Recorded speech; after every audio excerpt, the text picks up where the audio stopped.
ನಿಮ್ಮ favourite serials ಈಗ ಟಿವಿಗಿಂತ ಮುಂಚೆ ಸನ್ ನೆಕ್ಸ್ಟ್ ಆಪ್ ನಲ್ಲಿ ಜಾಲಿಯಾಗಿ ಎಲ್ಲರಿಗಿಂತ ಮುಂಚೆ ನೋಡಿ.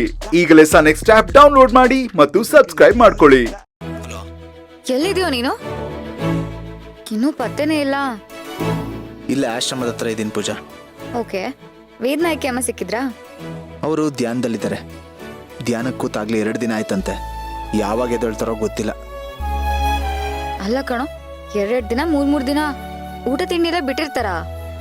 ಪೂಜಾ, ಅವ್ರ ಪವರೇ ಬೇರೆ ಲೆವೆಲ್. ಅಜ್ಜಿ ಅಂತೂ ಹಠ ಹಿಡಿದು ಕೂತ್ಬಿಟ್ಟಿದ್ದಾರೆ. ಎಷ್ಟು ದಿನ ಆದ್ರೂ ಪರವಾಗಿಲ್ಲ, ವೇದನಾಯ್ಕೆ ಅಮ್ಮನ ಮನೆ ಕರ್ಕೊಂಡೇ ಬರೋದು ಅಂತ. ಪೂಜಾ, ಹಾಗಂತ ನಾನು ಅವ್ರ ಜೊತೆನೇ ಇರಕ್ಕಾಗತ್ತಾ? ಸರಿ, ಇವಾಗ ಏನ್ ಮಾಡ್ತೀಯ ನೀನು?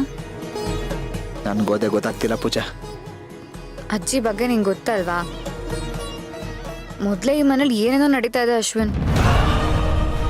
ಎಷ್ಟು ದಿನ ಆದ್ರೂ ಪರವಾಗಿಲ್ಲ, ಕಾದು ಮೀಟ್ ಮಾಡ್ಕೊಂಡೆ ಬಾ. ಸರಿ ಪೂಜಾ.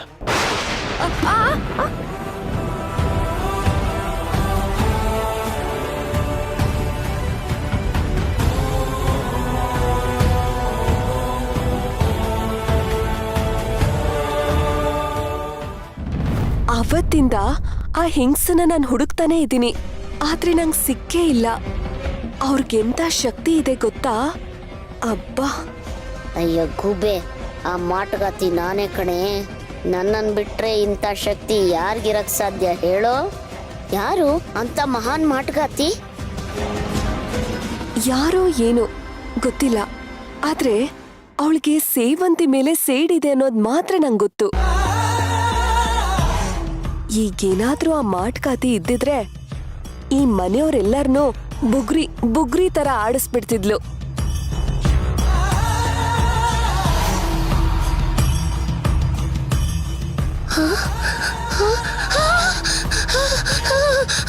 ಆ ದರ್ಪಣ ಪೂಜೆ ನಡೆಯುವಾಗ ಆ ಭವಾನಿ ದೇವಿ ಅಡ್ಡ ಬರ್ದಿದ್ರೆ ಬರೀ ಈ ಮನೆ ಅಲ್ಲ, ಇಡೀ ಸಾಮ್ರಾಜ್ಯನೇ ನಾನು ಆಳ್ತಿದ್ದೆ.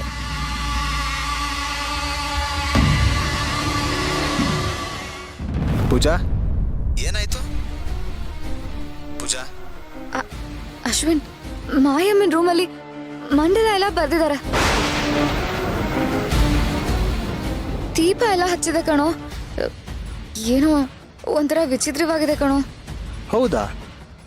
ಹೌದು, ಇರು, ನನಗೆ ಆಮೇಲೆ ಕಾಲ್ ಮಾಡ್ತೀನಿ. ಹಲೋ.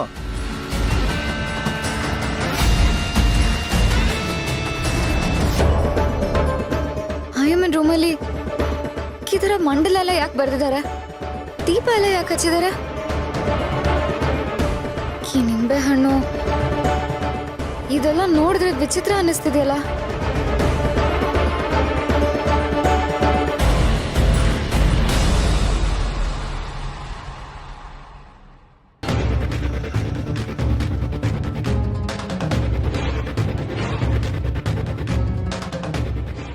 ಏನಿದು?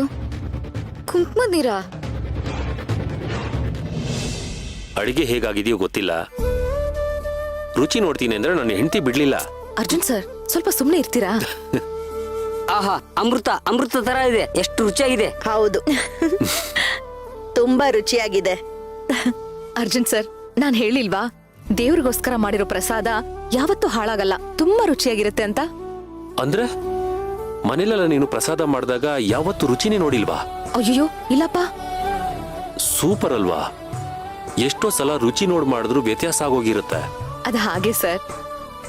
ಈಗ ನೀವ್ ಅಂಗಡಿಗೆ ಹೋಗಿ 1 ಬಾಟಲ್ ನೀರ್ ತಗೊಂಡ್ ಬಂದಿಡಿ. ಸ್ವಲ್ಪ ದಿವಸ ಆಗೋದ್ಮೇಲೆ ಅದ್ರಲ್ಲಿ ಹುಳ ಬೀಳುತ್ತೆ. ಅದೇ ದೇವಸ್ಥಾನಕ್ಕೆ ಹೋಗಿ ತೀರ್ಥದ ಬಾಟಲ್ ತಗೊಂಡ್ ಬಂದಿಡಿ, ಎಷ್ಟೇ ವರ್ಷ ಆದ್ರೂ ಅದೇನೂ ಆಗಲ್ಲ. ಹೌದು, ಯಾರೋ ಒಬ್ರು ಕುಂಭಮೇಳಕ್ಕೆ ಹೋಗಿದ್ದೆ ಅಂತ ನನಗೆ ಗಂಗೆ ನೀರು ತಂದ್ಕೊಟ್ಟಿದ್ರು. ಅದಿನ್ನೂ ಫ್ರೆಶ್ ಆಗಿ ನಮ್ಮ ಮನೇಲಿ ಹಾಗೆ ಇದೆ ಅಲ್ವಾ? ಹೌದು, ಅದನ್ನೇ ನಾನು ಹೇಳಿದ್ದು, ದೇವರ ಆಶೀರ್ವಾದ ಅಂತ.